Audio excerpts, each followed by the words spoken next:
give us a hand and let us get off our knees in the mud. Just give us a little help on that. We're the ones bleeding out there. Nobody's coming to help us. Nobody. You can hear the frustration from those San Diegans after the devastation from the worst flooding in San Diego in nearly 90 years.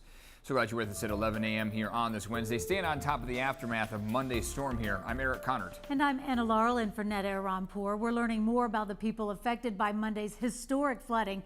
Dozens of refugees who fled Afghanistan after the Taliban took over are now living in a motel in National City because their apartment complex was badly flooded. CBS 8's Kelly Hessedall joins us live from their complex in Mountain View. Kelly, I'm sure you're hearing some harrowing stories from those families. Absolutely. You know, like so many other San Diegans, the Afghan refugees who live at this complex here behind me on Delta Street, they lost everything. Now, many of them are families with very young children, including a baby who is just 10 days old. Now, I spoke to her father. He didn't really want to go on camera. He didn't want to call attention to his family, but he says he isn't sure what the future holds. My wife called me and he was crying. The flooding has happened. Please come early. And that was Zia. He rushed home to get to his family. He has 3 children, including that 10-day-old baby. They fled Afghanistan in 2021 after the Taliban took over. Zia says he had been working in logistics with the U.S. military. Now, he says it was initially hard to get to his family Monday because the water was so high. They were able to make it out safely. They and 25 other refugee families staying at this complex had to move to a motel because they had no electricity. Now, Zia took us into his apartment today to show us the aftermath of flood or mud that is covering his floors. Much of what they own soaked in flood water. Zia says he lost his job as a salesman late last month, and he is now looking for work to support his family. Nancy Harmon, who has been working to help Afghan refugees for 6 years, she says she knows all of the families who live at this complex and that it's just heartbreaking seeing them struggle. These people have been very traumatized, having to leave their country, their families behind. I've just watched them struggle so much. And it takes a lot to get their apartments where we need them to be, where they have a couch and beds for everyone. And then to lose it all and have to start again is so hard. Now today, her colleague Barbara Cummins dropped off donations for some of the families. They say all of the help they received back in 2021 is no longer there. So a lot of times they use their own money to purchase food and clothing for these families. So back out here live, you can see a tow truck here at the complex right now, getting ready to tow some of these vehicles that were badly damaged in the floodwaters. But they are looking for basics. These families are looking for things just like blankets, food, clothing, car seats. A lot of the car seats that were damaged in the floodwaters on Monday and can't be used for these children can no longer use them. We're going to have more information up on our website, some contact information if you would like to help out. That's going to be up on CBS8.com. Just click on this story. Kelly Hessedall, CBS 8. There's so many details like car seats that are now ruined from these people and so many others that are dealing with this. Saw a truck full of mattresses being hauled away, right? It's all those things really add up. We've seen San Diego come together in disasters before with our fires and everything. We know everyone's going to step up here. Again, as Kelly mentioned, those details at CBS8.com. Thank you, Kelly. Thanks, Kelly. This morning, we are working for you to get answers for storm victims who live near storm channels. CBS 8's Regina Yurita is live in Mountain View. And Regina, you've been finding out what people can do right now to get some help if they need it. What has the city done so far? Actually, we're going to check in with Regina here in just a moment, but we have been drying out. That's the good news. That's what we've been got talking a little to Evan break about. here, so no wet weather in the near future. Yes, people have been worried about that because we do have some rain next week. Let's get right to Evan Narani, who's got a look at our forecast. Well, we're finally not seeing any more green on the screen, as we say. There is plenty of white and gray out there throughout the morning commute. It was mostly gray, but we also have some opportunities throughout the day for these clouds to break apart for us to get more sunshine in the mix. Take a look at what the view was like as of about 9 a.m. today. Still incorporating some low clouds, a little bit of fog, but again, the notable part of the forecast here was how dry it was. We'll hold on to the dry skies. Coming up in just a bit, we'll take a look at that 8-day forecast where we finally have this stretch of dry weather for San Diego and a good opportunity for sunshine too. Details coming up.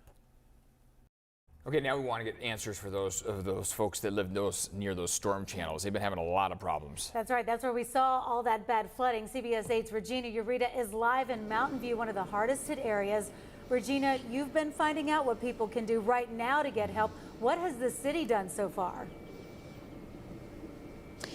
Yeah, guys, and I can tell you that city crews are on scene right now, actually cleaning up some of the mess. They came here with their equipment.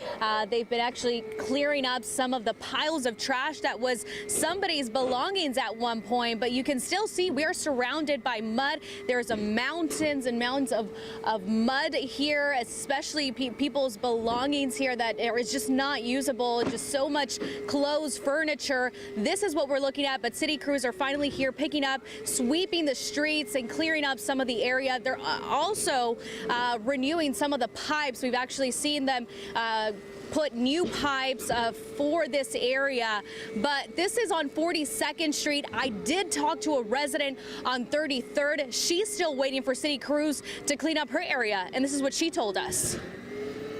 I called the guy, I think around 5 o'clock this morning. He acted like he didn't know what I was talking about at Street Division. I said, we need our street clean. He's like, I don't know. I'm like, sir, I used to work for the city. I know you guys do cleanup, and this is what we need. And everything needs to be sanitized and what have you. My mother at 94 years old should not be going through this. And that is Carolyn Carr. She showed me the chairlift her 94-year-old mother had been stuck on Monday for 2 hours while her home started to flood. Fortunately, firefighters got there just in time. Now, Carr gave us a tour of some of the damages. The inside just as bad as her backyard. You can see the water levels there, her little flower garden covered in mud, and all her outside furniture toppled over. At that same time, the flood service company she hired herself had just shown up to start cleaning. But Carr tells me she didn't get any help from the city.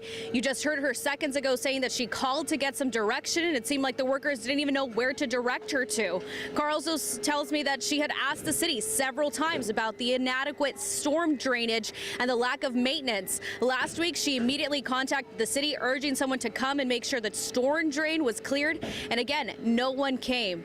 Now, CBS 8 is working for you, trying to get answers on how to get assistance. We reached out to the County Emergency Services Department. They encouraged the people affected by the storm to complete a survey on alertsandiego.org. Using that information, the county can better assess the damage and use it to apply for state and federal funding. So back out here live, of course, if you need food supplies or a place to stay, you can also contact the Red Cross. We actually have a full list on cbs8.com for more information. But as far as Carr, she is actually waiting for that flooding service company that she called to get that cleared up, and she's still waiting for the city, hoping that, you know, her situation obviously gets better. That's latest here in Mountain View. I'm Regina Ureta, CBS 8. You can hear the cleanup efforts there, but a long ways to go for those folks. Thank you for that, Regina. Right now, San Diego Mayor Todd Gloria focused on recovery efforts in the most impacted areas across the city. Mayor Gloria walked through Southcrest yesterday, where San Diego Fire says more than 100 people, more than 30 dogs were rescued from their homes in that neighborhood alone. Mayor Gloria says the city is there to help. I want to let folks know that my heart is with them, and I ask San Diegans to hold every one of your neighbors in your hearts who are having to deal with yesterday's events. I also want to be clear that the city of San Diego is doing and will continue to do everything it can to help. Now, some residents believe Mayor Gloria and the city should have done more to prevent this from happening. We just heard that also echoed in the interview that Regina just did with a woman with dealing with all of this morning. And this all comes as the city of San Diego, the county, and the state of California all declaring states of emergency here due to the worst flooding we've seen in 90 years. Now, this is all part of an effort to help people and businesses recover by freeing up and streamlining funding. But it could still take weeks, months, even years for people to actually get some of that money in their hands.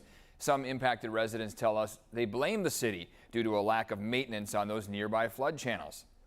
We asked them to clean that channel out. It's full of debris. Up there is concrete, down here is mud and dirt. We got trees growing in there. Those trees you see right there, those trees are growing in the flood channel.